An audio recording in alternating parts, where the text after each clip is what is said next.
Mi corazón todavía está muy triste, yo no tengo alivio hasta no saber la verdad. Me arrancaron un pedazo de mi alma, no toda mi alma, porque así como le robaron su rostro y su identidad, así mismo me robaron a mi hijo.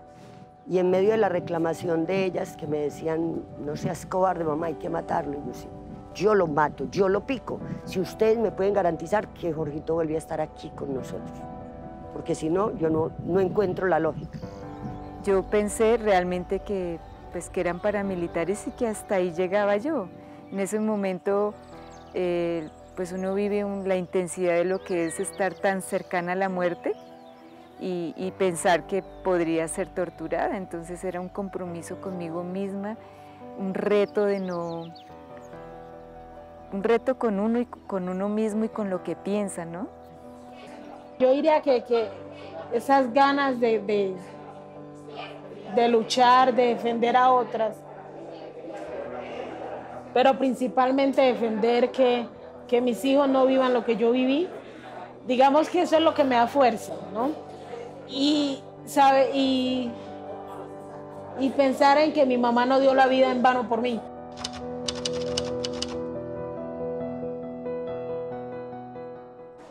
La mujer en la guerra es, en algunos sectores, simplemente un objeto que cogen, traen, tiran, patean. En otros aspectos es la mujer que se queda a cargo de muchos problemas, el cual ella sola tiene que solucionar. Teniendo en cuenta que en algunos sectores tenemos que hacer de hermanas, de mamá, de hijas, de sobrina, de mujer. Toda la carga pesada le toca a la mujer en el medio del conflicto armado. La mujer en la guerra, desafortunadamente, fue vista como un botín, como un trofeo. Como un trofeo, se las llevaban. Inclusive no las dejaban ser mujeres. En muchos grupos, lo lee la historia y lo que uno les escucha a muchos guerreros, es que ni siquiera las dejaban desarrollar su tarea esencial, que es ser madres. O las obligaban a planificar o las obligaban a abortar. O en su defecto, si tenían sus bebés, eran entregados a terceros. Entonces la mujer fue vista como un botín de guerra. Realmente la sociedad es muy patriarcal y ha construido unos estereotipos, ¿sí? Y como tal también los medios de comunicación abonaron el terreno para crear un imaginario sobre la insurgencia y dos, sobre las mujeres dentro de la insurgencia, ¿no? Entonces las mujeres llegaron aquí obligadas, hubo abuso sexual, aquí no tenemos ningún voz ni voto, ¿sí? No pueden ascender, solamente son soldadas, y pues realmente son imaginarios que no corresponden a la realidad.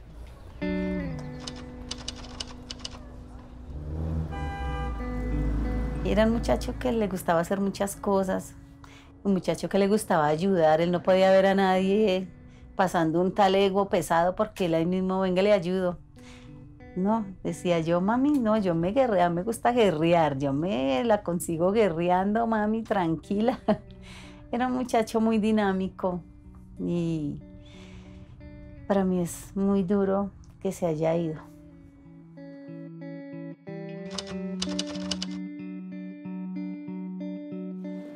Siendo muy joven tuve la posibilidad de conocer a ese que recordaba de niña, que era quien había asesinado a mi padre cuando yo apenas tenía 5 años. Este señor hacía parte de un grupo de la chusma para ese momento, la violencia liberal conservadora, y lo conocí como una piltrafa humana que se podría en vida, y mirando su rostro de moribundo, el estado de su familia, pude hacer la comparación entre cuánto pesa el dolor y la culpa. Pasan los años, también asesinan el padre de mi primera hija. Y este nuevo conflicto de izquierda y derecha, alimentado por narcotráfico, por intereses politiqueros, arrebatan de mi familia mis 2 hijos. A Sandra Paola, que me la desaparecen, y después de 7 años y medio, capaz de encontrar su cuerpo y darle cristiana sepultura y responderle a la niña que ella tenía, que había quedado. Y luego el homicidio de mi niño de 18 años, la desaparición de mi hermano, la muerte de mi sobrino que cursaba grado 11, y en un falso positivo me lo matan.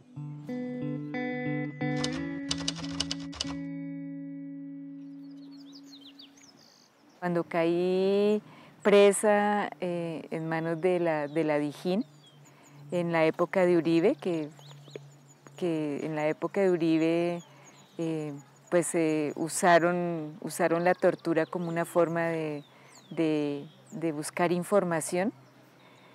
Conmigo pues solamente me colocaron la bolsa en la cabeza. En el momento que fui detenida me detienen unos hombres diciendo que eran paramilitares.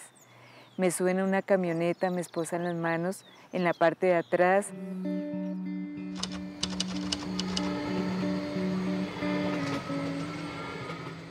Principalmente yo fui víctima a los 11 años por violencia sexual y el asesinato de mi mamá. Y me casé muy joven, tenía 16 años, por lo cual yo al principio cuando tuve mi primer hijo, yo sentía que lo estaba cuidando y que no era mi hijo, ¿cierto? Pero era por la edad tan temprana que tuve mi hijo. Él se fue con la idea de trabajar, de conocer, porque él nunca se alejaba acá, él sí iba a Estados Unidos. Esa vez que se fue para Boyacá, pero me dijo, mamá, me voy para Boyacá. Cuando él me trajo la canasta llena de almojábanas que parecían piedras. Cuando él quiso irse en noviembre del 2005, él dijo, bueno, me quiero ir, pero a mí me dolió mucho que se fuera. Entonces él quiso como explorar, ¿no? Se fue a trabajar y cuando él me llamaba con frecuencia, él se escuchaba muy alegre, muy contento, pues uno estaba tranquilo, ¿no? Yo como mamá estaba tranquila. Ese año y medio que él duró allá, entonces recuerdo esa última llamada que fue el 14 de agosto del año 2007. En el entierro de mi hijo, al despedirlo, no sé, trayendo a mi mente lo que él, siendo un niño de 4 años, preocupado porque la mamá salía a trabajar al área rural, decía que cuando fuera grande iba a hacer una torta muy grande para que la guerrilla y el ejército comieran juntos y no se mataran más. En ese momento que lo estaba enterrando, vino a mí como ese recuerdo y mirar que él había quedado sepultado en el mausoleo de la Divina Piedad con su hijo ahí en los brazos. Entonces, tener la capacidad de decirle a la Virgencita pues, que le agradecía que me hubiera permitido sentir ese mismo dolor y que le prometía, pedía perdón en nombre de mi hijo y le prometía que ofrecía mi perdón a quienes nos habían hecho tantísimo daño, que nos ayudara a parar este baño de sangre, porque considero que no es derramando sangre que se pueden transformar ideales, ni mucho menos. Fueron 2 horas donde ellos, pues, con la bolsa plástica en la cabeza, pues, tapaban la nariz, me dejaban sin oxígeno, y lo que buscaban, lo que pretendían era que entregara a más personas. En ese momento uno se define, se recuerda como mujer, ¿sí? Uno dice, bueno, yo soy, ante todo, estoy aquí por convencimiento, y pues tengo que ser fuerte, y pues uno logra superar la prueba. En mi caso pues fue prueba superada, porque ellos buscaban era que uno entregara a más personas y bueno. ¿Cómo tú aterrizar todo un mundo de violencia, de falta, digamos, de un hogar estable, de una familia? Porque al asesinar a mi mamá, nuestra familia ya no era la misma. Y teniendo en cuenta que tenía 11 años y mis otros 4 hermanos son menores que yo, ¿cierto? Entonces era una cosa un poco difícil de dirigir, de uno evacuar en ese momento, pero que, sin embargo, ya después que tuve mi hijo, empecé un proceso a participar con una organización. Pero atando cabos, en ese momento que él me llamó, por ahí hay un comunicado, que él me llamó a las 4:29 y yo creo que a él ya lo llevaban porque ese comunicado dice que el ejército estaba patrullando esa zona a esa hora y ese mismo día. Eso fue miércoles, lo enterré y el sábado por la mañana, al doblar a la esquina de mi casa, que venía de la iglesia, me encuentro un joven que lloraba y estaba herido una pierna y había multitud alrededor de él. Entonces yo me arrimo y le pregunto, ¿qué pasa? Un tipo herido de esos malos. Y yo, no, es un ser humano, joven, si cambias de vocabulario yo te puedo ayudar. Le di la mano, lo llevé a la casa, llamé a una amiga que ha sido enfermera, y le conté que quería pues, que me ayudara a curar a ese muchacho que estaba muy mal. Ella se vino, pasó por la farmacia, yo la autoricé para que llevara fiados los elementos. Cuando ella llegó, yo ya había sacado de la habitación del niño, que estaba intacta, una camisa, una pantaloneta, para que se vistiera porque estaba muy sucio, y le había dado un desayunito. Cuando ella llegó, entonces le cortamos la gasa, que su piel lo tenía muy hinchado porque tenía un impacto de bala acá. Lo curamos, volvimos y le colocamos gasa. Para inyectarlo, ella me dijo, pastora, que se acueste aquí, o ¿dónde lo inyectamos? Y yo, no, pues que entre ahí. Entonces le autoricé entrar a la alcoba que está al frente de ese patiecito donde le estábamos lavando. El muchacho entró, se acostó, se le aplicaron las inyecciones, 2 inyecciones, una para la infección y otra para la fiebre. Nosotros nos seguimos hablando ahí de cualquier tema, del clima, de cualquier cosa. Cuando él ya, pues que dijo, estas 2 viejas aquí hablando pendejadas, pidió, yo, ya me puedo parar. Ella le dijo, si no se marea, párese. Cuando colocó sus manos hacia adelante para pararse, se encontró con las fotos de mi hijo al frente. Uy, ¿qué hacen las fotos de ese man aquí que lo matamos antier? Ahí en el Buen Pastor, cuando yo llegué, pues encontré casos de otras compañeras que fueron igualmente torturadas. Y yo encontré que fue a mujeres a las que torturó. No lo hizo con los guerrilleros hombres, sino lo hizo con las guerrilleras mujeres. Pues hoy que lo reflexiono y que lo puedo sistematizar, es violencia de género, porque es un odio a la mujer por ser mujer y por ser del bando contrario. Entonces la forma también de ellos como un trofeo de guerra, una forma de ellos vulnerar la moral de la guerrillerada es como golpeando donde creen que es más vulnerable, ¿no? Y para ellos es más vulnerable la mujer, entre comillas. Pero lo que yo encontré es que las mujeres que de una u otra forma fuimos torturadas, pues no éramos vulnerables, no éramos débiles, éramos muy conscientes del papel de donde estábamos. Esta organización, digamos, me permitió como poder hablar, poder conocer otras mujeres y sentir que la violencia sexual, por lo que yo me acongojaba y me sentía triste, me sentía humillada, pisoteada, no era la única. Y para aprender eso y entender eso, tuve que tener un proceso psicosocial muy largo para poder yo tomar la decisión de yo voy a hablar. Pero además de hablar, yo voy a, por medio de mi voz, voy a hacer que otras mujeres declaren y denuncien lo que ellas han vivido. Y principalmente entiendan que lo que nos pasó no fue nuestra culpa. Porque es que yo tenía la carga de ser víctima de violencia sexual, pero además el asesinato de mi mamá. Y entonces esto era algo supremamente complicado. Pasaron esos 4 años en saber de él, que para toda la familia fue muy difícil, porque sin saber dónde estaba, a dónde iba a buscarlo, no estaba orientada, quién me dice, a quién le pregunto. Sabía que estaba en Medellín, pero ¿dónde? Para toda la familia fue bastante difícil, hasta que ya yo me puse a investigar y dije, no más, no, aquí pasó algo. Entonces fue cuando me fue a la registraduría ese 11 de junio del 2011. El 7, perdón, de junio del 2011. Me fui sola y allá es donde me dan semejante noticia, tan trágica, que mi hijo estaba en una fosa común, que mi hijo había una confrontación con el ejército. Yo dije, Dios mío, pero ¿cómo? ¿Qué pasó? Eso fue terrible, hasta que ya empecé ya con el dolor y todo a explorar y a averiguar y eso, hasta que me fui a Medellín. Y allá como no, que estaba en una fosa común en Barbosa, Antioquia, y que lo habían asesinado en la vereda Monteloro el 15 de agosto. Claro, emocionalmente eso fue una puñalada para uno, pero vuelvo y te digo, la necesidad de conciencia, inmediatamente sentí que era una cuenta de cobro con lo que había dicho el día del entierro de mi hijo el jueves, o sea, hacía 2 días atrás. Es tanto el dolor acumulado que a uno le quedan 2 caminos.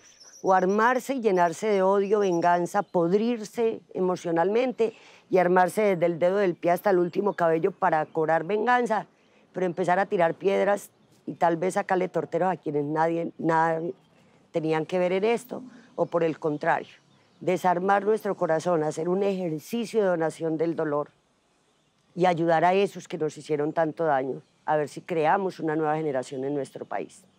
y en ese orden de ideas acompañar a quienes también como uno han sufrido y a quienes nos causaron el dolor. He escuchado a muchos viejos y ancianas, adultas mayores que dicen, no, eso son locuras de juventud.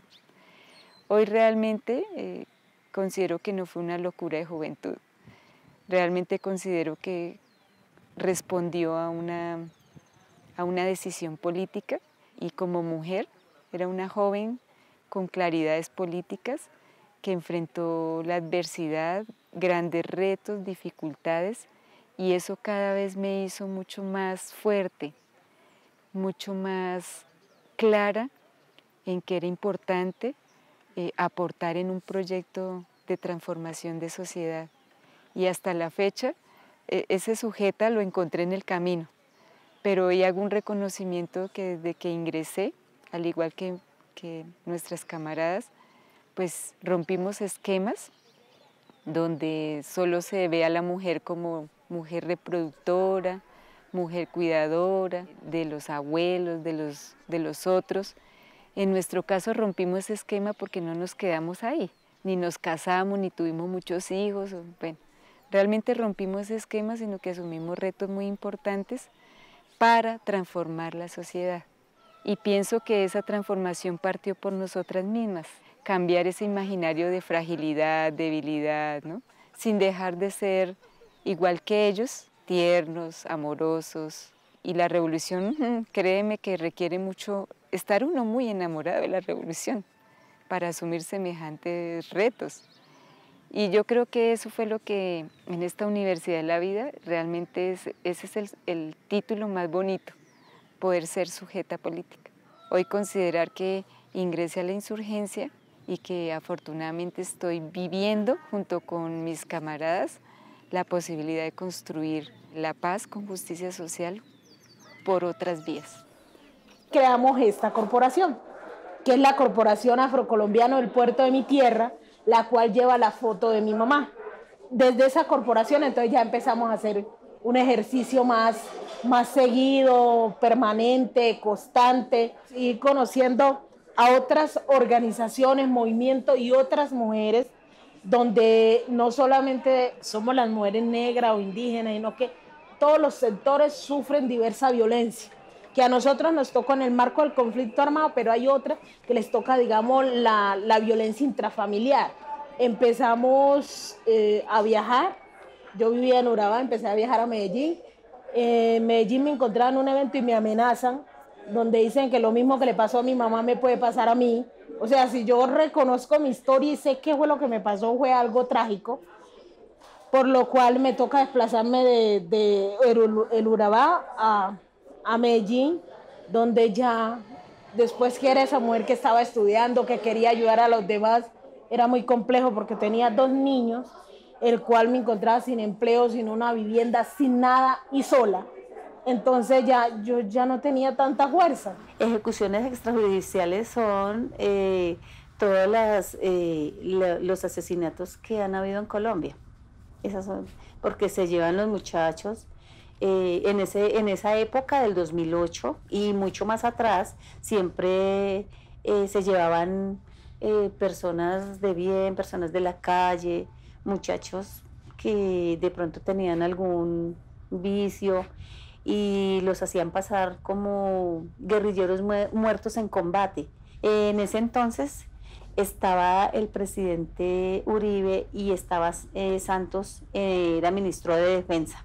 Entonces empezaron a pedir resultados, por eso todo el mundo dice, no, es que Uribe acabó con la guerrilla, pero él no se dio cuenta de que como estaba pidiendo resultados, entonces el ejército quiso buscar gente y reclutar, se puede decir, reclutar muchachos y engañarlos con propuestas de trabajo. Asesinar inocentes para dar la sensación de que se está enfrentando a los criminales en esas regiones, cuando son los verdaderos criminales los asociados con integrantes del ejército para cometer estos crímenes. Cualquiera podía tomar la decisión de quedarse tirado, llorando los muertos, no tomar ninguna decisión. pero decidimos, un grupo de mujeres, 30 mujeres conscientes, empezar el lenguaje de memoria feminista para recordar a los nuestros y plantear algunas alternativas de solución.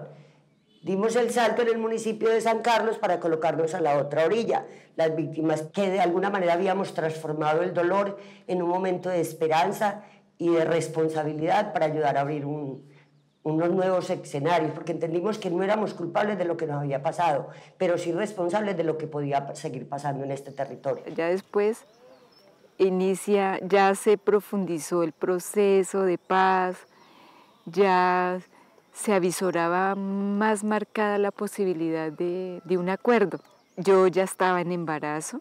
Afortunadamente conté con redes de apoyo, con organizaciones de mujeres que me acogieron y que conocían de mi trabajo como docente en la cárcel. Entonces, desde ahí quedó como esa puerta abierta.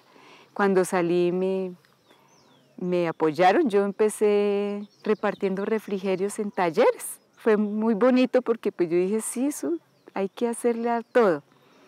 Aprendí mucho. Estuve en taller incluso con mujeres víctimas de violencias. Fue muy, muy, muy importante ese encontrarme con otras que habían vivido también la dureza de la guerra, ¿no? Que aunque hubiéramos estado en sitios diferentes, pues habíamos vivido la afrenta de la guerra. Por lo cual seguimos llevando, digamos, esa carga de que trabajamos, de que luchamos para la construcción familiar y el tejido, pero no tenemos nada, ¿sí? Entonces seguimos siendo las mujeres, las luchadoras, las que defendemos, las que somos las primeras que nos colocamos, digamos, los zapatos y decimos, aquí estamos, ¿cómo vamos a construir? Pero al momento de reconocernos como tal, no nos reconocen, ¿sí? No somos tenidas en cuenta, no somos sujeta política, digamos, al momento de las tomas de decisión. Por mucho que queramos, por mucho que trabajamos, por mucho que defendemos y luchamos, no tenemos nada porque como tal, el sistema patriarcal y machista que tenemos no nos reconoce. Para mí ser víctima de Estado es pensar que no hay justicia, que aquí la vida no tiene precio, que aquí todo es la ley del silencio. Aquí el gobierno jamás hace un reconocimiento con ejecuciones extrajudiciales. Mi único hijo de 26 años, quien fue asesinado por el Ejército Nacional en la vereda Monteloro del municipio de Barbosa, Antioquia, el 15 de agosto del año 2007. Y a este tribunal de mujeres traje su camisa preferida. Y las mujeres que han desarrollado un papel muy relevante y que de hecho desde ese proceso de memoria en el lenguaje femenino, las mujeres de San Carlos fuimos declaradas desde el año 2007 por apuesta propia como lluvia de luz para la paz. Entonces estas mujeres rurales están haciendo un trabajo súper destacado para volver a reconstruir su territorio, su familia y su comunidad. Encontré que las mujeres tenemos una capacidad creo que le llaman ustedes resiliencia, una capacidad de escucharnos, de reconocernos, más que quedarnos en el dolor, era reconocernos como sujetas políticas en un compromiso por el proceso de paz, por resolver políticamente el conflicto, sin importar en el pasado, ¿cierto?, como en donde hubiésemos estado. Como mujeres víctimas, hacemos un énfasis y decimos que las mujeres desmovilizadas también deben de hacer parte de esa construcción, porque ellas también tienen su verdad, ellas también tienen su historia vivida dentro de la guerra, por lo cual deben de implementar, digamos, lo vivido, de cómo no repetirlo, cómo construir esa memoria y colocar su voz en cada uno de estos puntos donde vamos a empezar a trabajar, porque se dice que va a ser una desmovilización, digamos, donde van a ser reintegrados a la sociedad, por lo cual si van a ser reintegrados a la sociedad deben de trabajar conjuntamente con las otras mujeres, digamos, principalmente con las víctimas, que una cosa pienso yo, como víctima directa del conflicto, a lo que va a pensar, digamos, una guerrillera, que ella debe uno de conocer su historia, por qué fue allá, cómo llegó, pero además por qué duró tanto tiempo, qué le ocurrió en todo ese tiempo, porque es que algunas son madres allá, algunas abortaban, algunas las reclutaron siendo menor de edad. Entonces toda esa historia, toda esa memoria toca recogerla para que no la repitamos, pero también para que los que estamos de este lado de acá comprendamos cuál es el rol y cuáles son las vivencias en el marco del conflicto armado, el estar afuera, pero también el estar adentro, y unir esas dos verdades para poder decir que estamos construyendo un tejido social en el marco del conflicto armado. Estar pues con víctimas y victimarios, y el perdón es muy importante. El perdón es paz. El que perdona tiene paz en su corazón.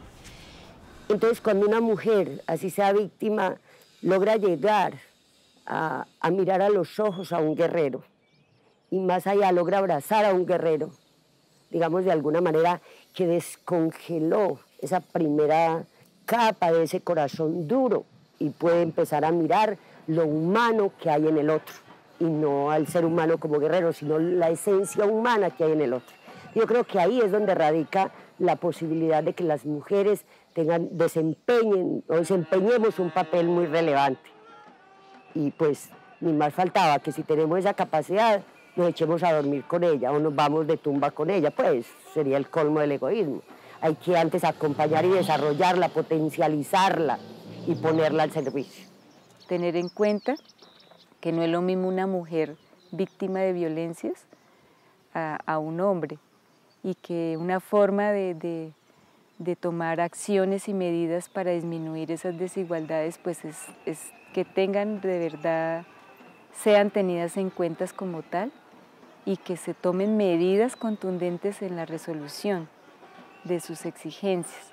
Entonces el problema de tierras, hay que garantizar que en el censo catastral, pues las mujeres, ¿cierto?, que quedaron solas, las mujeres que dueñas de tierras, que no tienen títulos, mujeres que por ser cuidadoras nunca fueron incluidas en los títulos de propiedad, por ejemplo, ¿no? Y por supuesto lo demás, la participación política, garantizar que las mujeres realmente estén en los escenarios de decisión y también en los escenarios donde se garantice que en cada punto y subpunto de los puntos importantes del acuerdo pues estén ahí.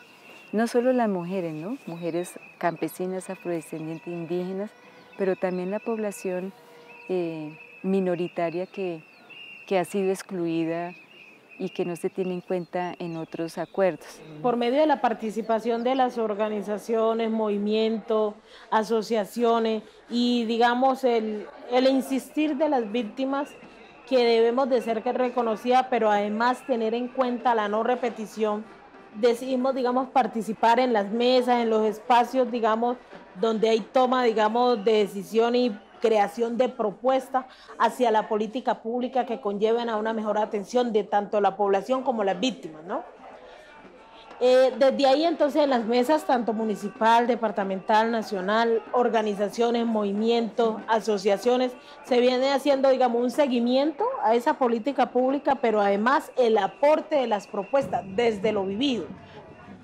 Viene siendo, yo como mujer víctima de conflicto, víctima de violencia sexual, ¿cómo me pensaría una propuesta de prevención a no más violencia sexual, de prevención a no más desplazamiento, de prevención al maltrato intrafamiliar? Para mí, como madre, hablo por mí, el contar quién era mi hijo y presentar esta obra tantas veces y contarle a la gente, no solo a nivel nacional, sino internacional, es algo que le hace resarcir a uno el dolor, como saca uno por dentro todo lo que tiene, y el denunciar y contarle a mucha gente de otros lugares, pues esto ayuda, ¿no? Para que esto no se repita ni siquiera en Colombia ni, bueno, en ninguna parte del mundo. Todavía conserva su olor. Para que haya paz, tiene que haber oportunidades, tiene que haber tierra, tiene que haber un reconocimiento político de lo ocurrido, tiene que haber un reconocimiento a las víctimas de todos los sectores, tiene que haber un reconocimiento también de los atropellos cometidos no solo de la insurgencia, sino de todos los actores del conflicto. Colocar las voces de las víctimas en el centro también fue muy importante, ¿no? Y eso es una voluntad política también de la organización. Estas mujeres que sean valientes, que nosotras unidas, en la unión hace la fuerza, entonces todas unidas vamos para adelante. Entonces mujeres no se queden ahí, no se queden calladas, denuncien, grítenle al mundo, al que sea, qué les pasó, para que tengan cómo salir adelante, cómo hacer justicia y verdad. Eso es lo que uno de mujer quiere buscar, o buscamos las mujeres. ¿Qué buscamos? La verdad, ¿qué pasó con los nuestros? Y si el final fue que los eliminaron para este mundo, tenemos derecho a ubicar sus restos y poderles dar cristiana sepultura, cerrar ese capítulo, porque cuando se pare un hijo, se le da vida a una neurona y hasta que no se le despide dignamente de este mundo, no cesa el trabajo de esa neurona. Entonces no queremos mujeres desquiciadas, sino mujeres tranquilas, y para eso es necesario que se conozca la verdad. Y en esa medida, pues el enfoque fue, por supuesto, un aprendizaje inicial, el producto de la exigencia de organizaciones que llevan muchos años luchando y peleando para que se garantice de verdad la igualdad, la equidad de género, que no se les excluya, y mucho menos en un momento como este, ¿no? Donde las mujeres han sido protagonistas, no solo víctimas, porque pasaron de ser víctimas a ser sujetas, lideresas de cambio y de transformación. Y fue uno de los mayores aprendizajes cómo estas mujeres asumieron el liderazgo de apoyar el proceso de paz y el acuerdo. Pero a su vez necesitamos que el Estado colombiano como tal nos garantice, ¿sí? Porque en este momento van muchos líderes asesinados. Y ahí es que nosotros como líderes a veces nos levantamos con muchas ganas, pero el temor también coayuda, digamos, a que haya silencio, porque no hay una garantía para que a ti no te amenacen, para que a ti no atenten contra tu vida. Principalmente porque aquí tenemos unos actores armados que no se enfrentan ellos entre sí, sino es que atacan a la población civil, que simplemente estamos aquí diciendo, ve, es que hay este problema, hay que solucionarlo. ¿Sí? No estamos armados, no tenemos un arma en las manos. Nuestra única arma es nuestra palabra, nuestra voz, pero es una voz de protesta, pero a la vez una voz que no destruye, sino que construye esa paz que tanto anhelamos, que tanto decimos querer. Entonces, si tanto decimos querer una paz, ¿por qué no respetamos las diversas opiniones que cada quien tiene? Sí, desde allí, cuando uno respeta el pensar, el sentir, el vivir de cada uno, construye paz. Y yo creo que eso lo estamos haciendo las mujeres. Nosotras, las sobrevivientes del genocidio contra la Unión Patriótica, venimos hoy a este tribunal a pedir verdad y justicia. Yo desde mi corazón le digo a todas estas mamitas que no saben nada, que no denuncian, que se están calladas, que hay un motivo para hacerlo, son sus hijos, los que se fueron, los que asesinaron. Entonces yo quisiera para ellas de verdad, de corazón, que no se queden calladas, que denuncien, que nos busquen, que hay muchas formas para poder salir adelante. Hay muchos proyectos de que participen en todas las formas de crear justicia, de hacer paz, de hacer memoria, porque cuando nosotros hablamos de nuestros hijos, es la memoria de ellos. Si nosotros hacemos memoria, nuestros hijos están vivos. Si nosotros dejamos de hacer memoria, entonces nuestros hijos nunca van a existir para nosotros. Este oso fue el último regalo que él me dio el 26 de mayo, de Día de la Madre y de cumpleaños. Recuerdo tanto esa tarde que llega y con las manos atrás, como siempre, como de costumbre, le abro y me saluda y me dice, mami, vas a ser abuela. Y yo le pregunto, ¿pero cómo? Y me dice, cierre los ojos y estira las manos. Y me coloca este oso. Ay, cuando yo lo veo. Y me dice, mami, vea, ese es su nieto. ¿Y cómo lo vamos a llamar? Y yo le digo, pues él se va a llamar Leo, como su papá.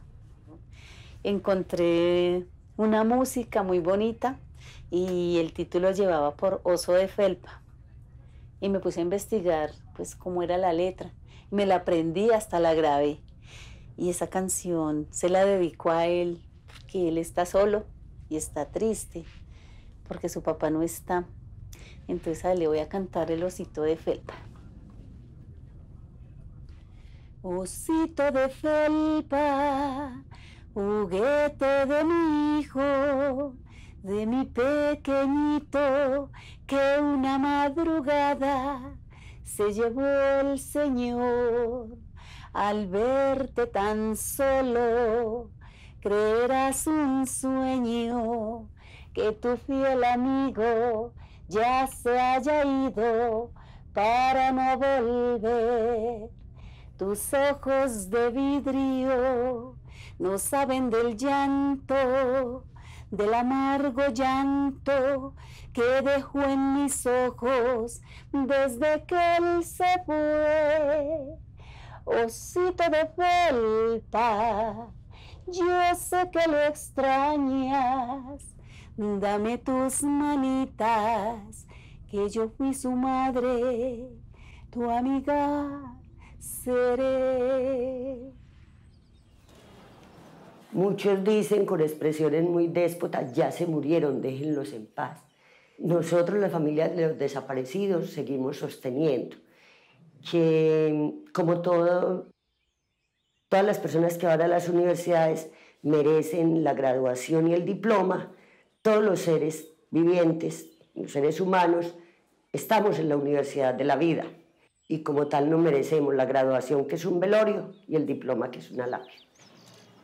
Entonces, para mí sí es fundamental, primero, entender que las violencias que acarrean a los cuerpos y mentes de las mujeres corresponden a una violencia estructural. Y la única forma no es declarar una guerra a los hombres, sino es declarar la guerra a la guerra, a transformar esta sociedad a partir de la educación, de cambiar los imaginarios y referentes patriarcales que tenemos en nuestra cotidianidad y que son tan difíciles de transformar. Eso va a requerir mucho trabajo y esfuerzo y compromiso de hombres y mujeres, pero sobre todo preparación de las nuevas generaciones. A mí me preocupa mucho que los niños y las niñas de la nueva generación les borremos de la mente la historia que hasta el momento se ha vivido, sobre todo para no repetirla, ¿sí? Así que es fundamental nuestro compromiso con las nuevas generaciones, pero esto va a requerir de la voluntad política, del Estado y de la sociedad entera, para garantizar que haya un programa educativo que realmente permita a las nuevas generaciones asumir la paz con justicia social como una bandera y como una forma de vida, porque es que esta sociedad fue tejida en medio de las violencias. Entonces, como víctima, yo decido, digamos, hacer parte de estos espacios porque me permite conocer otras poblaciones, pero además aportar para que esta niñez que se está levantando no repita nuestra historia. Por eso desde ahí hay que tener en cuenta la construcción de memoria para que nuestra niñez conozca qué es lo que hemos vivido en el marco del conflicto armado y que en el día de mañana ellos no repitan nuestra historia. Entonces, nosotros como víctimas hagamos parte de esa sociedad de bien y ayudémosle a esos que en determinado momento, por cualquier circunstancia, porque no somos nadie para juzgar, por cualquier circunstancia abortaron su proyecto de vida y tomaron líneas equivocadas de izquierda, de derecha, de centro, de lo que sea, pero que terminaron realizando acciones que nos causaron daño.